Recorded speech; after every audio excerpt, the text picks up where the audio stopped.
আর কয়েকদিন বাদেই semester 4-এর final পরীক্ষা।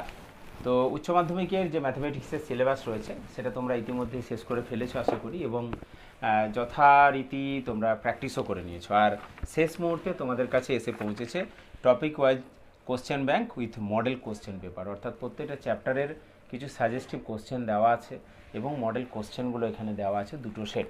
তো আগের দিনেও বলেছিলাম যে এই মডেল সেট দেখে আমরা যেটা দেখতে পেলাম, এখানে এলপিপির কিছু অংশ নতুন করে আমাদের সংজ্ঞাগুলো করতে হবে, সেটাও বলেছিলাম। আবার বলি যে রৈখিক প্রোগ্রাম বিধি কাকে বলে, এই রৈখিক প্রোগ্রাম বিধির সুবিধা, রৈখিক প্রোগ্রাম বিধির সীমাবদ্ধতা, আমরা যেটাকে অবজেক্টিভ ফাংশন বা বিষয়াত্মক অপেক্ষক বলতাম তার সংজ্ঞাটা কী, রৈখিক প্রোগ্রাম বিধির যে বাধাসমূহ রয়েছে সেই বাধাসমূহগুলো কী কী, কার্যকরী অঞ্চল বা অকার্যকরী অঞ্চল কী, প্রান্তিক বিন্দু অর্থাৎ যেটাকে আমরা বলেছিলাম যে কর্নার পয়েন্টগুলো, সেই প্রান্তিক বিন্দু সংক্রান্ত যে মৌলিক উপপাদ্য, এছাড়া উত্তল সেট যেটা কনভেক্স সেট আমরা গতদিনে আলোচনা করেছি, এবং কোনো সেট উত্তল সেট বা কনভেক্স সেট না হলে পারে কিভাবে দেখাবো, সেই সংক্রান্ত বিভিন্ন সমস্যা বা বিভিন্ন যে প্রবলেমগুলো রয়েছে।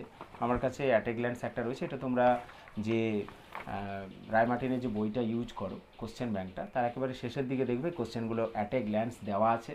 তো সেখানে তোমরা স্ক্যান করে অ্যান্সারগুলো পেয়ে যেতে পারো। আর যদি তোমাদের মনে হয় যে না এগুলোকে বুঝিয়ে দিতে হবে, আমি যদিও বা কনভেক্স সেট সংক্রান্ত আলোচনাটা করে দিয়েছিলাম, তো সেক্ষেত্রে অবশ্যই তোমরা জানাবে।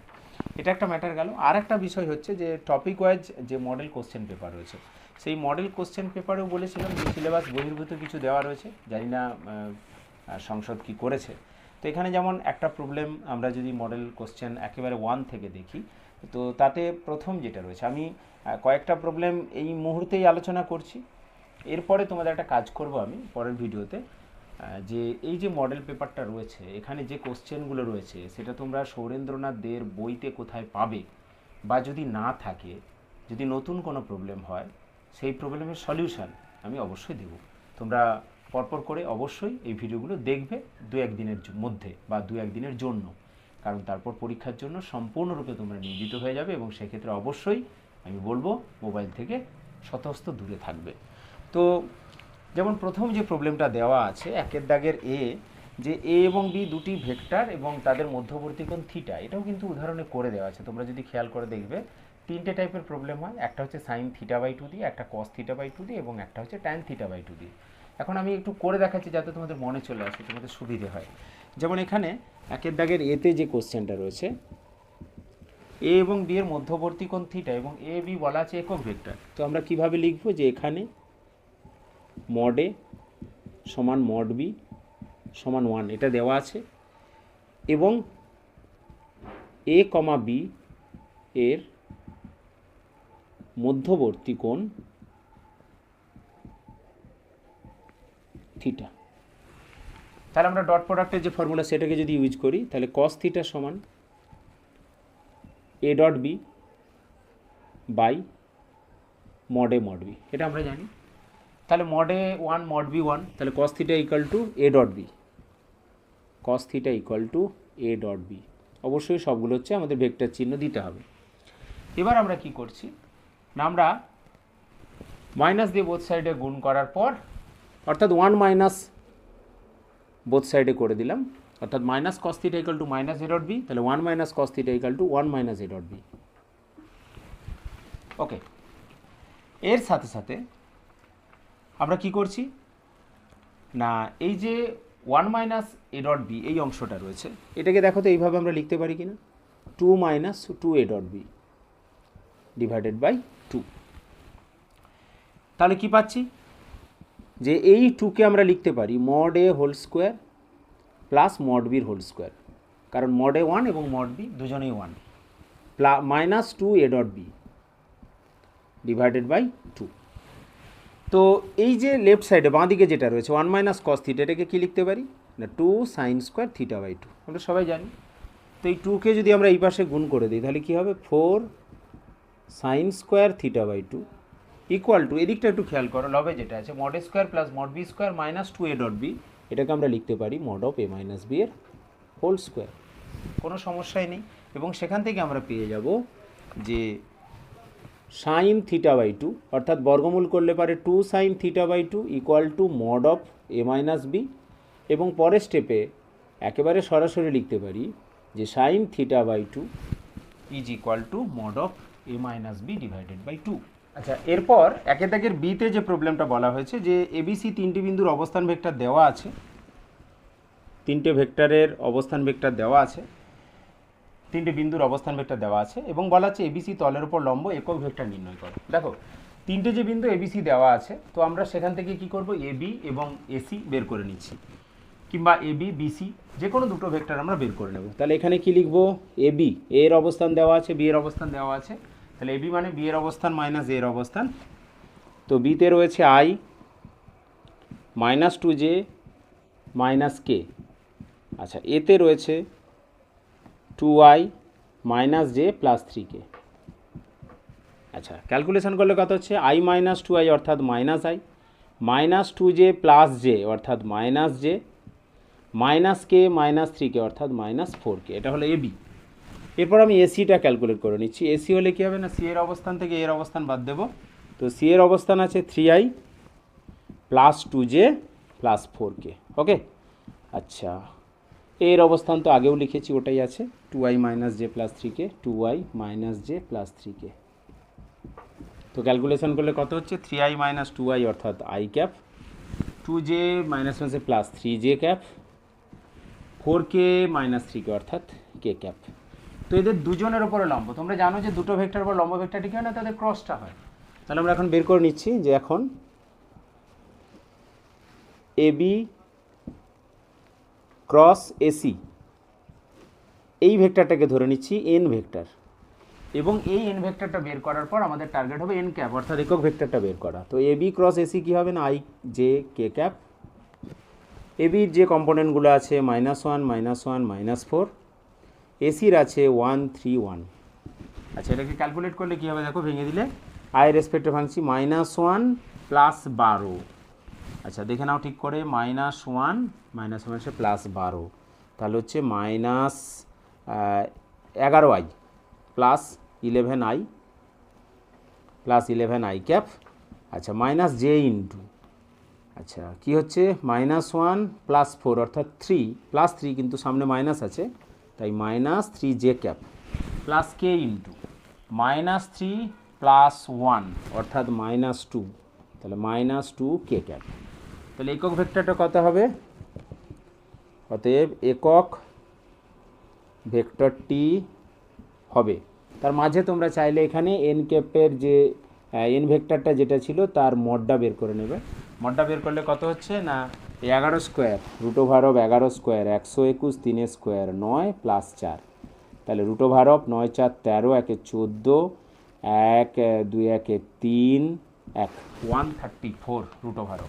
তাহলে একক ভেক্টরটা হবে, এখানে প্লাস মাইনাস নেব, √134 11i cap minus 3j cap minus 2k cap.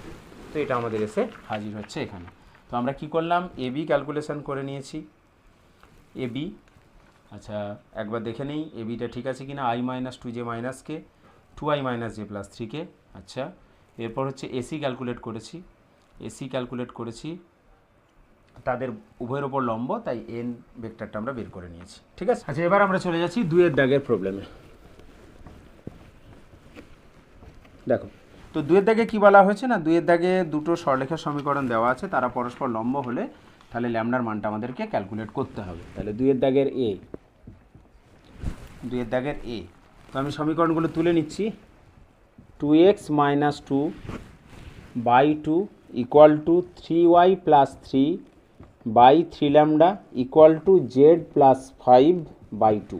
আচ্ছা এটা একটু সাজিয়ে নিচ্ছি, উপর নিচে আমরা 2 কমন নিতে পারি, বা উপরে এবং নিচে 2 কমন নেওয়ার পর যদি আমরা ক্যালকুলেট করে দিই তাহলে x মাইনাস 1 বাই 1, এখানেও একইভাবে y plus 3 by lambda equal to Z plus 5 by 2। তাহলে এর যে দিক অনুপাতগুলো সেটা হচ্ছে 1 ল্যামডা এবং 2। আচ্ছা আরেকটা সরলরেখা দেওয়া রয়েছে, কি আছে, x minus 2 by 3 y plus 1 by minus 2 lambda 2z minus 1 by 0। আচ্ছা এটাকে একটু সাজিয়ে নিচ্ছি, এইভাবে লিখতে পারি x minus 2 by 3 Y plus 1/-2 lambda, 2 দিয়ে ভাগ করে দিলে জেড -1/2/0। তো এর দিক অনুপাতগুলো আমরা দেখতে পাচ্ছি 3 -2 ল্যামডা এবং 0, তাহলে এরা পরস্পর লম্ব। এখন 1,2 পরস্পর লম্ব, তো লম্ব হলে কী হবে না, দিক অনুপাতের গুণফলের যোগফলটা আমাদের 0 হবে। তো ওখান থেকে আমরা লিখতে পারি 1 × 3 plus lambda into -2 lambda plus 2 × 0 = 0। তাহলে এখানে কত হচ্ছে 3, এখানে হচ্ছে -2 ল্যামডা স্কোয়ার, আচ্ছা =0। তাহলে ল্যামডা স্কোয়ার = 3/2, তাহলে ল্যামডা ±√3/2। তো এটা আমরা পেয়ে যাচ্ছি 2 দাগের এর জন্য। আচ্ছা, এরপর চলে যাচ্ছি 2 দাগের বিতে।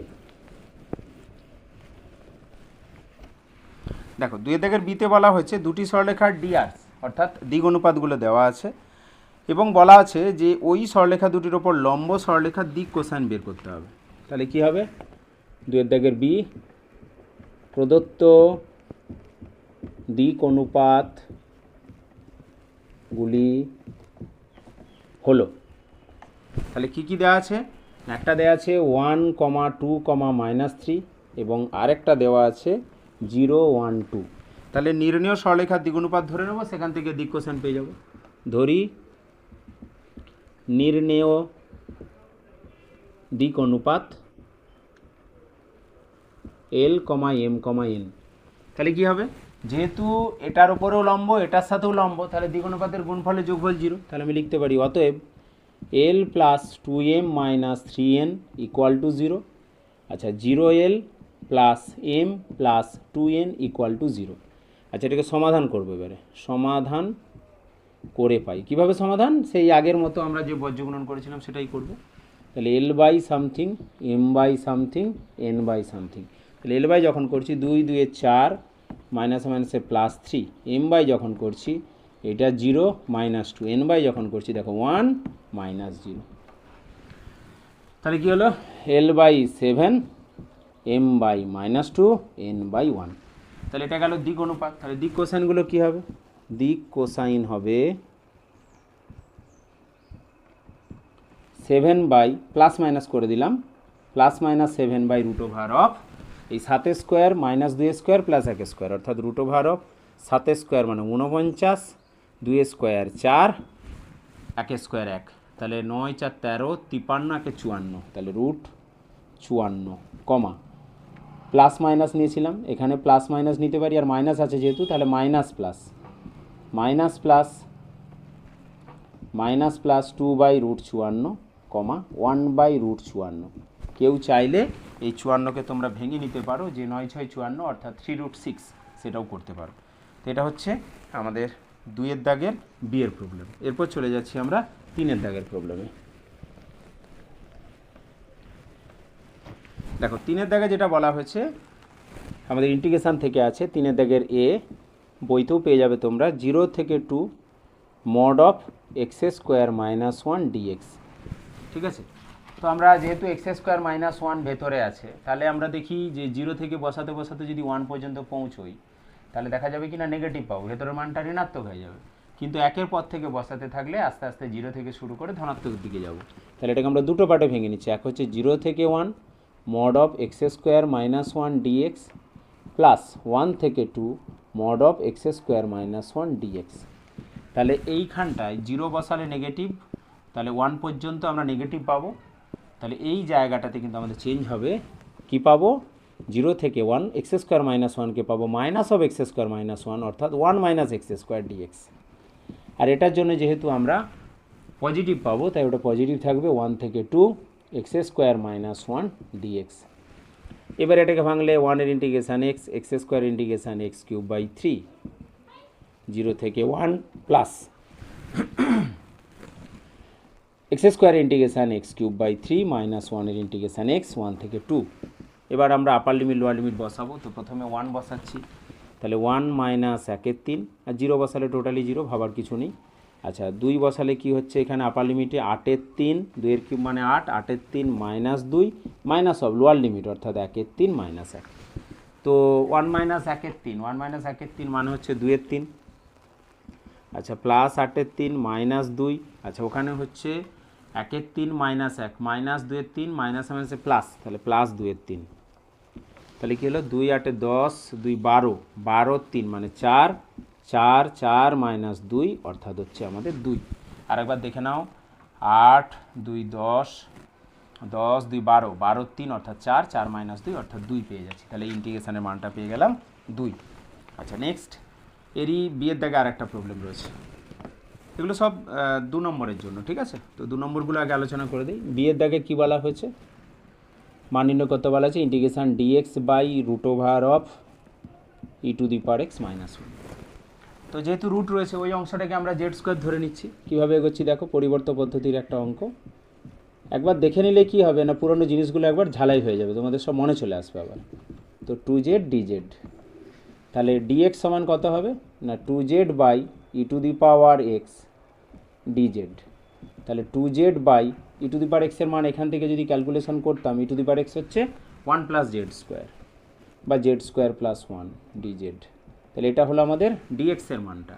তাহলে dx এর মানটা উপরে বসাচ্ছি 2z by Z square plus 1 dz, আর নিচে আমাদের ছিল root over of E to the power X minus 1, যেটা জেড স্কোয়ার থেকে বর্গমূল হলে জেড আসবে, তাহলে জেড জেড কেটে গেল, 2 বাইরে এলো, dz by Z square plus 1, 1কে ভাবতে পারি 1 স্কোয়ার, তাহলে x square plus a square মানে 1 by a tan inverse x by a, এরকম ম্যাটারটা। তাহলে 2 ইন্টু 1 বাই 1 মানে 1ই থাকছে, তাহলে tan inverse Z plus C, তাহলে 2 ট্যান ইনভার্স অফ, আচ্ছা জেডের মানটা তাহলে ওখান থেকে বসিয়ে দিচ্ছি, জেড স্কোয়ার যেহেতু ওটা, তাহলে জেড হচ্ছে ই to the power X minus 1 এর বর্গমূল প্লাস সি। তো এটা হয়ে গেল আমাদের বি এর দাগের প্রবলেম, 3 এর দাগের বি, ঠিক আছে? 4 এর দাগের এতে যেটা রয়েছে দেখো, এটাও খুবই ইজি একটা প্রবলেম। 4 এর দাগের এ, 4 এর দাগের এতে বলা আছে Y equal to cos X, X অক্ষ দ্বারা সীমাবদ্ধ অঞ্চল, এবং সীমাবদ্ধ অঞ্চল বলেছে এক্স এর মানটা 0 থেকে পাই বাই 2।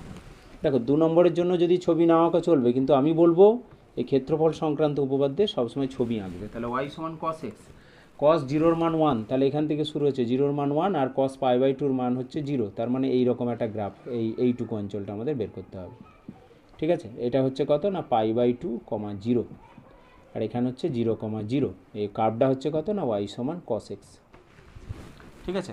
তাহলে কি হবে না ওয়াই সমান কস এক্স বক্র 0 less than equal to x less than equal to pi by 2 দ্বারা সীমাবদ্ধ, আচ্ছা সীমাবদ্ধ অঞ্চলের ক্ষেত্রফল বলতে পারি, কিংবা সীমাবদ্ধ ওই যে চিহ্নিত অঞ্চল, কারণ আমরা ওটা তো ডটেড করেছি, সীমাবদ্ধ চিহ্নিত অঞ্চলের ক্ষেত্রফল সমান ইন্টিগ্রেশন 0 টু এই যে পাই বাই 2 পর্যন্ত, 0 to pi by 2 Y dx. পরিষ্কারভাবে ওয়াই তো কস এক্স আছে, একটাই বক্র, তাই আমরা আর ওয়াই ডিএক্স করে পাশে যেখানে ওয়াই সমান কস এক্স লিখছি না, সরাসরি কস এক্স ডিএক্স করলাম। তাহলে কস এক্সের integration sine X 0 to pi by 2, তো সাইন পাই বাই 2 1, সাইন 0 0, অর্থাৎ 1 বর্গ একক, অবশ্যই বর্গ একক কথাটা লিখবে, নাহলে কিন্তু এই 2 মার্কসেও আবার 1 মার্কস কিন্তু চলে যাবে। আচ্ছা এটা একটা দেওয়া ছিল, আরেকটা দেওয়া ছিল 4 দাগের বিতে, দেখো 4 দাগের বি, আমি আবারও বলি যে যতদূর সম্ভব ছবি আঁকা গেলে আঁকবে, নাহলে 2 মার্কসের জন্য ছবিটা তত বাধ্যতামূলক নয়, তবে যেটা 4 নম্বরের জন্য থাকে 4 নম্বর, সেটাই কিন্তু অবশ্যই তোমাদেরকে ছবি আঁকতে হবে। সেক্ষেত্রে চলে যাচ্ছি 4 দাগের বিতে। 4 দাগের বিতে বলা হচ্ছে Y equal to 16 into X minus 1 into 4 minus X, এটা 1 নম্বর। এক্স অক্ষ দ্বারা সীমাবদ্ধ ক্ষেত্র, তাহলে এটা এক্স অক্ষকে কোথায় ছেদ করবে না, যেখানে ওয়াইয়ের মানটা 0, তাহলে এক্স অক্ষ অর্থাৎ ওয়াই সমান 0। আচ্ছা ওয়াই সমান 0 ইমপ্লাই করবে এক্স ইকাল টু একটা 1 আর একটা হচ্ছে এক্স ইকাল টু 4, তাহলে 1, 4 দুটো বিন্দুতে ছেদ করবে। আমরা 2 নম্বরের জন্য ছবি আঁকছি না, একেবারে করে দিচ্ছি নির্ণেয় ক্ষেত্রফল, নির্ণেয় অঞ্চলের ক্ষেত্রফল কী হবে না ইন্টিগ্রেশন 1 টু 4 ওয়াই ডিএক্স, অর্থাৎ integration 1 to 4 16 into X minus 1 into 4 minus X dx. আচ্ছা 1 থেকে 4, 16 বাইরে থাকলো, এই অংশটা আমরা জাস্ট গুণ করে দিচ্ছি, তাহলে কি পাবো না 4x minus X square minus 4 plus X dx. তাহলে 16টাকে বাইরে বের করে দিলাম, 1 থেকে 4, আচ্ছা 4x প্লাস এক্স অর্থাৎ 5x minus X square minus 4 dx. এবারে জাস্ট ইন্টিগ্রেশান করে দেবো, তাহলে 16 into 5 2 X square minus X cube by 3 minus 4x, ঠিক আছে, 1 থেকে 4। এই আপার লিমিট লোয়ার লিমিট বসালেই আমাদের অ্যান্সারটা চলে আসবে। তাহলে আমি এখানে লিখলাম 16 ইন্টু, যখন আপার লিমিট 4 বসাচ্ছি এখানে, তাহলে 5 2 into 4 square 16 minus 1 square 1 minus 1 3 into x কিউবে upper limit lower limit 4 cube 64 minus 1 cube 1 minus 4 into এক্সের জায়গায় 4 আর মাইনাস 1, তাহলে 16 ইন্টু, আচ্ছা এখানে দেখো 5 2 ইন্টু 15, 5 2 ইন্টু 15, 5 2 ইন্টু 15, তাহলে 5 15 75 2 মাইনাস 64 মাইনাস 1 63 3 3 21 63 21, আচ্ছা ওখানে হচ্ছে কত 4 মাইনাস 1 মানে 3 3 4 12 মাইনাস 12। আচ্ছা তো কী পেলাম না 16 ইন্টু 75 2 মাইনাস এখানে হচ্ছে 2 1 3 2 1 3 33, তাহলে 16 ইন্টু 75 মাইনাস 33 2 66 বাই 2, আচ্ছা 2 8 16, তাহলে 8 ইন্টু এখানটা কত পাচ্ছি 6 9 15 9, তাহলে 72 বর্গ একক। তাহলে এটা হলো আমাদের ক্ষেত্রফল। তো এটা আমাদের 4 দাগের বিয়ের প্রবলেম। এবার দেখো 5 দাগে যে দুটো দেওয়া আছে, এটা দুটোই অবকল সমীকরণ থেকে দেওয়া আছে, এবং প্রথমটা আমাদের কিন্তু অবকল সমীকরণ গঠন করা দেওয়া আছে, ঠিক আছে। এটাও তোমাদের বইতে আছে, কিন্তু সিলেবাসে প্রথমে এখনও পর্যন্ত বইতে স্টার দেওয়া আছে যে অবকল সমীকরণ তৈরি করাটা নেই, কিন্তু এখানে যেহেতু মডেলে দিয়েছে তাই একটুখানি অবশ্যই আমাদের দেখে রাখতে হবে, মডেলে ভুল থাক যাই থাক, অতিরিক্ত দেখে গেলে তো সমস্যা নেই, তো সেই জন্য আমরা এটা আলোচনা করে নিচ্ছি। তো 5 দাগের এ, 5 দাগের এতে বলা হয়েছে যে যে সকল বৃত্ত মূল বিন্দুতে এক্স অক্ষকে স্পর্শ করে, তাহলে যে সকল বৃত্ত এক্স অক্ষকে মূল বিন্দুতে স্পর্শ করে, তো 2 নম্বরের জন্য দিয়েছে, তাহলে আমাকে যত ছোট করা যাবে, তাহলে এটা এক্স অক্ষ এটা ওয়াই অক্ষ, তাহলে বৃত্ত এক্স অক্ষকে মূল বিন্দুতে স্পর্শ করেছে, তাহলে স্পর্শ করা মানেই কিন্তু কেন্দ্রটা আমার ওয়াই অক্ষের উপরে থাকবে, এবং এই কেন্দ্রটা স্থানাঙ্ক যদি আমি ধরে নিই যে ওয়াই অক্ষের উপরে মানে কি যেরকম আলফা প্রকৃতির, তাহলে এই ব্যাসার্ধটাও কিন্তু আলফা, ঠিক আছে। তাহলে বৃত্তের সমীকরণটা কত হতে চায় না, বৃত্তের সমীকরণ হচ্ছে x minus 0 whole square plus y minus আলফার whole square equal to alpha square. এবার এটাকে ভেঙে দাও, x square plus y square minus 2 alpha y, আচ্ছা প্লাস আলফা স্কোয়ার এপাশেও থাকবে ওপাশেও থাকবে, কেটে গেল, ঠিক আছে। এবার আমরা কি করব, আমাদের টার্গেট হবে ডেরিভেটিভ করে ওই আলফাটাকে বাদ দেওয়া। তো এবারে এটাকে 1 নম্বর দিয়ে রাখি, এক্সের সাপেক্ষে অবকল করে পাই বা অবকলন করে পাই। তো কি পাবো, এক্স স্কোয়ারের ডেরিভেটিভ 2x, ওয়াই স্কোয়ারের derivative 2y dy by dx minus 2 alpha dy by dx equal to 0। তাহলে 2 আলফা ডিওয়াই বাই ডিএক্সটা অপাশে পাঠিয়ে দেওয়ার পর যদি আমরা ডিওয়াই বাই ডিএক্স দিয়ে ভাগ করে দেই, তাহলে এটা পাবো যে 2 আলফা সমান 2x plus 2y dy by dx divided by dy by dx. যতটা দ্রুত করা যায় তোমাদের সময়টা কম নষ্ট করে। তো 1 নম্বরে বসিয়ে দিচ্ছি, তাহলে 1 নম্বরে বসিয়ে দিলে কী হবে, 1 নম্বর থেকে পাই x square plus y square minus 2 alpha, তাহলে 2 আলফা যেটা বসিয়ে দাও 2x plus 2y dy by dx by dy by dx into y equal to 0। তো এটা এখানে গুণ করে দাও, তাহলে x square plus y square into dy by dx minus 2xy minus 2y square dy by dx equal to 0।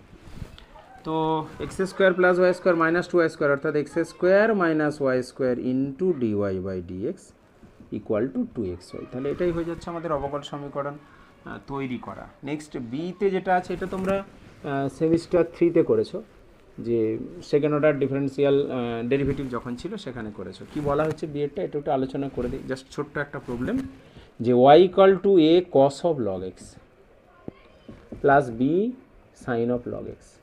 তো এখান থেকে অবকল সমীকরণ তৈরি করা মানে কি না, a এবং b কে উড়িয়ে দেওয়া, তাড়িয়ে দেওয়া ডেরিভেটিভ করার মাধ্যমে। তাহলে একবার যদি ডেরিভেটিভ করি dy বাই dx সমান cos এর ডেরিভেটিভ মাইনাস সাইন, তাহলে a sine of log x, আর log x এর ডেরিভেটিভ একটা x আছে জানো তোমরা 1/x, তাহলে এখানে হচ্ছে b cos of log x এর ডেরিভেটিভ 1/x, এই এক্সটা দিকে গুণ করে দাও, তাহলে x into dy by dx সমান minus a sine of log x plus b cos of log x. আর একবার ডেরিভেটিভ করলেই কিন্তু আমরা রেজাল্টে পেয়ে যাবো। ছোটো ছোটো প্রবলেম, খুবই সাধারণ জ্ঞান বা সাধারণ নলেজ থাকলেই কিন্তু আমাদের এই অঙ্কগুলো আমরা খুব সহজে করে আসতে পারবো। তাহলে আরেকবার ডেরিভেটিভ করেছি, এক্সকে রাখলাম, ডিওয়াই বাই ডিএক্সের derivative d two Y by dx two, এক্সের ডেরিভেটিভ 1 ডিওয়াই বাই ডিএক্সকে রাখলাম, ঠিক আছে। তো আগের মতোই মাইনাস এ সাইনের derivative cos, cos of log x, আর লগ এক্সের 1 বাই এক্স। আচ্ছা, কস এক্সের জন্য মাইনাস সাইন, তাহলে minus b sine of log x by আবার একটা এক্স। ওপাশে যে হরে এক্সগুলো আছে না, সেগুলোকে দিয়ে পুরো গুণ করে দিচ্ছি। তাহলে x square D two Y by D X two plus D Y by D x.